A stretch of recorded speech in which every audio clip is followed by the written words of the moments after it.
দীর্ঘ টানা ৭ বছর পর আজকে সুমাইয়ার আব্বু মালয়েশিয়া থেকে বাংলাদেশে আসলো। সুমাইয়ার আম্মু মারা যাওয়ার সময়ও কিন্তু সুমাইয়ার আব্বু দেশে আসতে পারে নাই। তার থেকেও বড় কথা, আজকে ফার্স্ট টাইম আমি আমার শ্বশুরকে সরাসরি নিজ চোখে দেখবো। আসসালামু আলাইকুম এভরিওয়ান, কি অবস্থা সকলের? আশা করি সবাই ভালো আছেন। সুমাইয়ার জন্য আজকের দিনটা অনেক খুশি এবং আনন্দের, সেই সাথে বলতে পারেন কষ্টেরও বটে। এর কারণ হলো তার মা মারা যাওয়ার সময় কিন্তু আমি ছাড়া তার পাশে কেউই ছিল না। বিশেষ করে ওই মুহূর্তটাতে তার বাবাও তার পাশে থাকতে পারে নাই। তার আব্বু বাংলাদেশে ল্যান্ড করবে সন্ধ্যার পরে রাতের দিকে। এর আগে আমরা একটু আর্লি বিকেল করে বের হয়ে পড়ছি। যাওয়ার আগে আমার সাদা বুড়িটাকে ভালোভাবে ওয়াশ করে অনেক সুন্দরভাবে ক্লিন করে আমরা চলে আসলাম একটা ফুলের দোকানে। এতদিন পরে যেহেতু তার বাবার সাথে তার দেখা হবে, তাই এখান থেকে ফুল নিয়ে যাওয়া দরকার। সে নিতে চাইতেছিল না, বাট আমি নিজে ইচ্ছা করে জোর করে এই ফুলের দোকানে নিয়ে আসছি। কারণ একটা মানুষ এতদিন পরে বিদেশ থেকে কষ্ট করে দেশে আসতেছে, তাকে তো ফুল দিয়ে বরণ করা উচিত। একটা ফুলের তোড়া পছন্দ করে আমরা আবারও গাড়িতে উঠে পড়লাম এন্ড এখন এখান থেকে ডিরেক্ট আমরা চলে যাব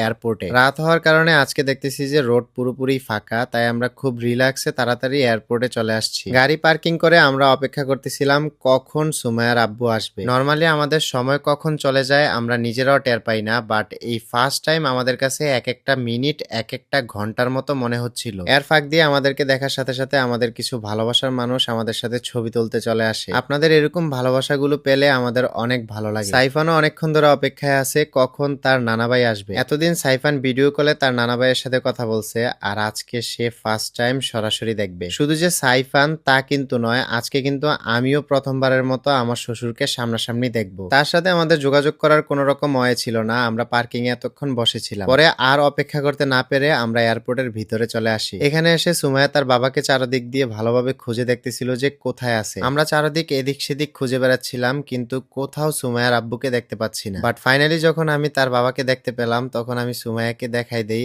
এন্ড সে খুঁজতে খুঁজতে সামনের দিকে এগিয়ে যাচ্ছিল। যেই মানুষটার সাথে এতদিন ভিডিও কলে কথা বলছি, এত এত কথা হয়েছে, সেই মানুষটাকেই আজকে সামনে থেকে আমি দেখব। অনেক অপেক্ষার পর সুমাইয়া তার বাবাকে দেখতে পায়। সামনাসামনি বাবাকে দেখে দৌড়ে যাওয়ার সেই কয়েক সেকেন্ড, এই মুহূর্তটা যে কতটা আনন্দের, এই অনুভূতিটা আপনাদেরকে মুখে বলে ভাষায় বোঝানো অসম্ভব। সাইফানের নানাভাই সাইফানকে দেখা মাত্রই কোলে নিয়ে নেয়, আর সাইফানও খুবই অবাক হয়ে তাকাই ছিল যে তার নানাভাইকে আজকে সে সামনাসামনি দেখতেছে। সুমাইয়ার কথা আর কি বলবো, এই সেই মা মরা মেয়েটা যে কিনা তার বাবাকে সামনে পাওয়ার পর চোখের পানি আটকে রাখতে পারে না। নিজের মাকে বাঁচানোর জন্য কাউকেই সে পাশে পায় নাই, একাই সে লড়ে গেছে। তারপরে আল্লাহ তাআলা যেহেতু চায় নাই, তাই তার মা আল্লাহর ডাকে সাড়া দিয়ে চলে গেছে। অবশ্য আল্লাহ যাই করেন ভালোর জন্য করেন। একটা কথা বলতে কি, আমি ছাড়া সুমাইয়াকে দেখার মতো পৃথিবীতে আসলেই কেউ নেই। তাই তারপরও আমি তার সাথে যত ঝামেলাই হোক না কেন, যত কিছু হোক না কেন, দিন শেষে আমি চাই সে ভালো থাকুক। তার সুখের জন্য, তার আনন্দের জন্য আমি সব সময় সবকিছু করতে রাজি। একটা বিষয় জানেন কিনা জানি না, সুমাইয়া কিন্তু খুবই আবেগপ্রবণ একটা মেয়ে।